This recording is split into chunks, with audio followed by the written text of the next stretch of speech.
जय हिंद दोस्तों। तो आज हम लोग स्टार्ट करने जा रहे हैं रिवॉल्ट ऑफ 1857। ठीक है, 1857 की जो क्रांति थी उसका उसके बारे में देखेंगे। तो देखिए, बैटल ऑफ प्लासे जो कि 23 जून 1757 को हुआ।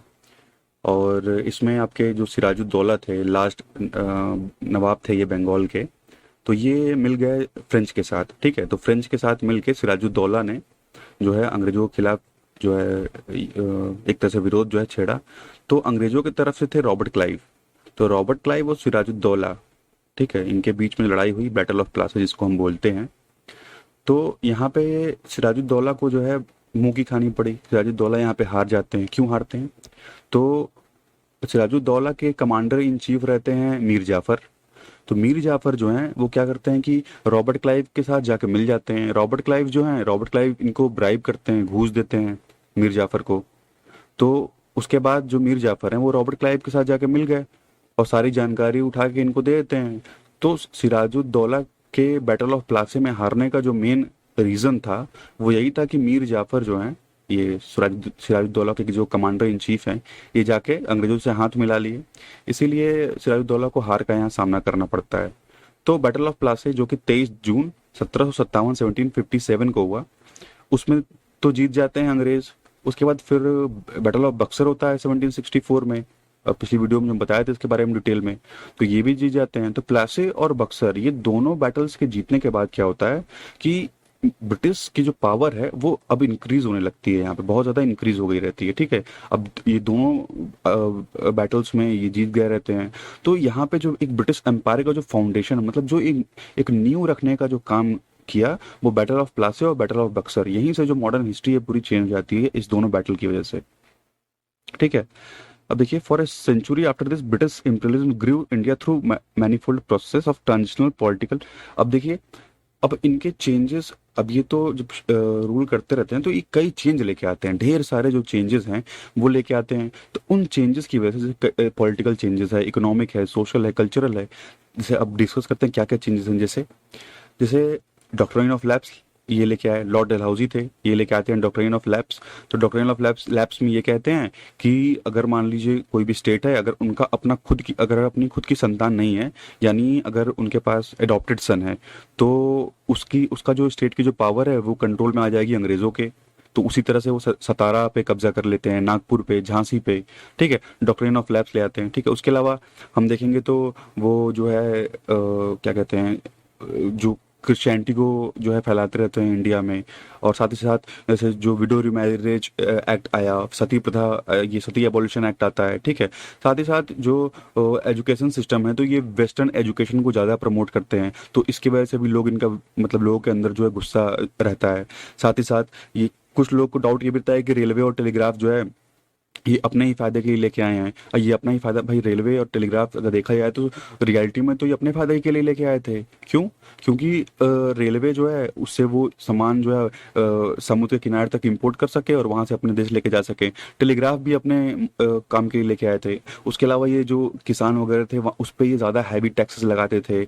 और आप देखेंगे तो ज़्यादातर जो मतलब इन लोग के जो आर्मी में जो सोल्जर्स थे, तो वो ज़्यादातर इंडियन जो थे वो तो ज़्यादातर किसान बैकग्राउंड से बिलोंग करते थे। ठीक है, और वहीं ये भी तो ये भी एक कॉज था इस विद्रोह का। साथ ही साथ जो ब्रिटिशर्स के गुड्स थे, जो वो सामान लेके आते थे अपने यहाँ से, तो वो यहाँ सस्ते दाम में बेचते थे, जिसकी वजह से जो इंडियन मार्केट था वो खत्म हो रहा था। क्योंकि भाई सस्ता सामान ही तो आदमी खरीदेगा, महंगा थोड़ी खरीदेगा।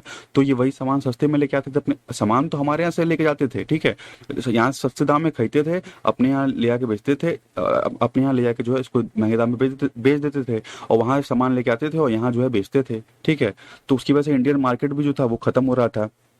उसके साथ साथ जो मेन कॉज, जिसको देखिए 1857 की क्रांति होने का जो सबसे मेन कारण माना जाता है, मतलब इसको हम इमीडिएट कॉज बोलते हैं, वो था इनका जो ग्रीज कार्टेज है वो लेके आना। ठीक है, जो ये गोली लेके आए थे, जो ग्रीज कार्टेज जिसको हम बोलते हैं, तो उसमें लोगों के बीच में ये बात फैल गई कि ये जो ग्रीज कार्टेजेस हैं उसमें काऊ और पिग्स के फैट का इस्तेमाल किया गया है, यानी गाय और सुअर की चमड़ी का जो है यूज किया गया है। अब उस कार्टेज को क्या करना होता था कि मुंह से ऐसे खोल के तब उसको राइफल में जो है, इनफील्ड राइफल थी उसमें डाला जाता था। तो जो काऊ हैं वो तो ब्राह्मण के लिए पवित्र हैं, और ये जो पिग्स हैं ये मुसलमानों के लिए हराम है। तो दोनों कम्युनिटी के बीच में जो है इसको लेके विरोध रहता है, जो सैनिक रहते हैं वो विरोध कर लेते हैं इसी को लेके। तो इमीडिएट कॉज जो है 1857 की क्रांति का, वो इसी को माना जाता है, ठीक है। तो इनके जो जो भी स्कीम्स वगैरह रहते हैं, जो भी पॉलिसी रहती हैं, तो उस पॉलिसी से लोग परेशान रहते हैं, ठीक है। उसके बाद देखेंगे, this is for various region generated forces of discontent and these were open manifestation in the form of British anti British outbreaks. तो इन्हीं सब रीजंस की वजह से जो है 1857 की क्रांति जो है वो शुरू होती है। तो पहले बात करेंगे कि बिहार में जो है कैसे हमें देखने को मिलता है ये। तो देखिए, बिहार में तो 1857 का जो रिवॉल्ट है वो तो शुरू होता है आपके यहाँ से, क्या कहते हैं, देवघर से, ठीक है, झारखंड से। लेकिन वैसे अगर हम देखें तो हमको मेरठ से देखते, ऑल ओवर इंडिया अगर हम देखेंगे तो शुरू हुआ कहाँ से, जो मंगल पांडे थे, जो एक सिपाही थे इंडियन, अरे ये ब्रिटिश आर्मी में, तो ये जो है बैरकपुर में जो है ये विरोध कर देते हैं और दो अपने अधिकारियों को जो है ये मार देते हैं। बाद में मंगल पांडे को जो है वो सजा, फांसी की सजा जो है दे दी जाती है। तो देखिए, the revolt of 1857 which began in Meerut on May 10, 1857। तो 10 मई 1857 को जो है मेरठ में ये विद्रोह जो है वो शुरू होता है, ठीक है। लेकिन इसका जो इफेक्ट है वो हमें, जो इसका डीप रूटेड इफेक्ट है वो बिहार में देखने को मिलता है। वैसे जो छोटे छोटे रिवॉल्ट्स हैं, संथाल रिवॉल्ट, कोल्ड रिवॉल्ट, तो ये सारे रिवॉल्ट तो 1857 क्रांति होने से पहले हैं, ठीक है, पहले के हैं। छोटे मोटे रिवॉल्ट्स तो बिहार में होते ही रहे उससे पहले, ठीक है। अब यहाँ से हमें बड़े रिवॉल्ट वीर कुंवर सिंह जी के नेतृत्व में देखने को मिलेगा। The first incident of the revolt in Bihar can be traced in Rohini village. देखिए, जो पहला, ये देखिए बीपीएससी के पर्सपेक्टिव से, प्रीलिम्स के पर्सपेक्टिव से बहुत इंपॉर्टेंट क्वेश्चन बन सकता है कि पहला रिवॉल्ट जो है बिहार का वो शुरू कहाँ से हुआ, तो वो रोहिणी विलेज से शुरू हुआ, जो कि देवघर यानी झारखंड स्टेट में पड़ता है, ठीक है। जहाँ पे 12 जून 1857 को जो वहाँ के सोल्जर्स थे वो रिवॉल्ट करते हैं, और दो इंग्लिश ऑफिशियल्स यानी दो अंग्रेजी अधिकारी जो रहते हैं उनकी भी ये हत्या कर देते हैं, ठीक है। लेकिन तुरंत जो यहाँ पे रिवॉल्ट को जो है सप्रेस करने की कोशिश किया जाता है, और इन तीनों इंडियन सोल्जर्स को जो है मौत की सजा जो है सुना दी जाती है, ठीक है, फांसी दे दी जाती है। अब देखिए, जो भी रिवॉल्ट का पैटर्न रहेगा वो तीन मेजर डेवलपमेंट्स हम देखेंगे बिहार में, ठीक है। तो पहला देखते हैं, तो देखिए एट पटना, पटना में जो अपराइजिंग, जो पटना में जो ये विरोध शुरू किया गया, जो विद्रोह शुरू हुआ पटना में, ये पीर अली के द्वारा शुरू किया गया, ठीक है। इमेज देख सकते हैं पीर अली जी की। तो ये पीर अली जो थे वो एक बुक सेलर थे, ठीक है, किताब बेचने वाले ये थे। और ये अपने एसोसिएट्स यानी अपने साथियों के साथ जो है ये मिलके अपना जो विरोध है, जो विद्रोह है वो शुरू करते हैं। उसके अलावा म्यूटिनी एट दानापुर, दानापुर में विद्रोह, and the assumption of leadership of the revolt of Kunwar Singh, ठीक है। उसके बाद दानापुर में विद्रोह होने के बाद जो एक तरह से जो बिहार का नेतृत्व करता मान लिया जाता है किसको, वीर कुंवर सिंह को। तो वीर कुंवर सिंह जो है, जितने भी बिहार में चारों तरफ रिवॉल्ट होते रहते हैं उन सबका नेतृत्व जो है, उन सबका जो उनके सब, मतलब सब लोग एक तरह से लीडर मान लेते हैं वीर कुंवर सिंह जी को। जुलाई 25 को देखिए, तो 3 रेजिमेंट्स हैं जो कि दानापुर के थे। तो ये जो है ये क्या करते हैं कि पटना में ये रेबल करते हैं, ठीक है। यहाँ पटना में जो है विद्रोह जो है चालू कर देते हैं। मोस्ट ऑफ द ट्रूप, अब जो ज्यादातर जो ट्रूप्स हैं वो क्या करते हैं, सोन नदी को क्रॉस करते हैं शाहबाद में, और ये जाके मिल जाते हैं कुंवर सिंह के साथ, ठीक है। कुंवर सिंह के साथ जो है, अब उस समय कुंवर सिंह वहां पे आरा में रहते हैं, और ये जो अंग्रेज हैं इनसे ये अभी मतलब युद्ध लड़ाई करते रहते हैं। तो उसके बाद ये लोग जाके जो है वीर कुंवर सिंह जी से जाके आरा में मिल जाते हैं। अब देखिए, पटना में जो है पीर अली के द्वारा 3 जुलाई 1857 को जो है अपने साथियों के साथ मिलके ये जो रिवॉल्ट है वो स्टार्ट किया जाता है। और इसी दिन क्या होता है कि डिप्टी ओपीएम एजेंट हैं पटना के ओपीएम एजेंसी के, इनका नाम रहता है डॉक्टर लायल। तो डॉक्टर लायल की हत्या जो है पीर अली के द्वारा कर दी जाती है, ठीक है। This was the fact and attack on a major source of the colonial revenue. अब देखिए, जो मेनली बिहार का एरिया था, यहाँ ये लोग अफीम की खेती करवाते थे और उसी से जो है अपना रेवेन्यू कमाते थे। तो जब ये मर जाते हैं तो एक तरह से अब यहाँ का इनका जो रेवेन्यू, यहाँ ओपीएम का जो अफीम का रेवेन्यू होता है वो यहाँ डिस्टर्ब होगा। The Gangetic Bihar together with the Banaras Ghazipur region was the main region of opium production.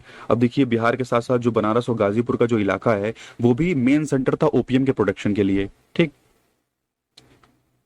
It is also significant that the entire region were affected by the revolt. अब इसकी वजह से जो है पूरा का पूरा जो इलाका है रिवोल्ट से, विरोध से, जो है विद्रोह से, वो क्या होता है, अफेक्ट होता है। पीर अली को चार्ज किया जाता है कि आप ही ने जो है लायल जो थे उनकी हत्या आप ही ने की है, और उनको जो है फांसी की सजा दे दी जाती है 7 जुलाई 1857 को। उसके बाद देखेंगे तो विलियम टायलर हैं, was the commissioner of Patna division. ये पटना डिवीजन के कमिश्नर रहते हैं विलियम टाइलर। और ये जो है जो पीर अली के अगेंस्ट जो भी गिरफ्तारी का काम रहता है या जो बाकी सारे काम रहते हैं वो इन्हीं के द्वारा किए गए रहते हैं। ठीक है, तो मतलब विलियम टाइलर ने ही जो है गिरफ्तार किया था पीर अली को और इनके साथियों को। अब दानापुर में विद्रोह देखते हैं। तो देखिए पटना के बाद जो है ये सोल्जर्स के 3 रेजिमेंट्स जो है दानापुर में विद्रोह शुरू कर देते हैं 25 जुलाई 1857 को। It may be said to mark the beginning of wide spread revolt of Bihar which lasted for more than year. अब जो यहाँ जो विद्रोह शुरू होगा ये करीब 1 साल तक जो है हमें देखने को मिलेगा लगातार। इसको जो अंग्रेज हैं वो दबा नहीं पाते हैं।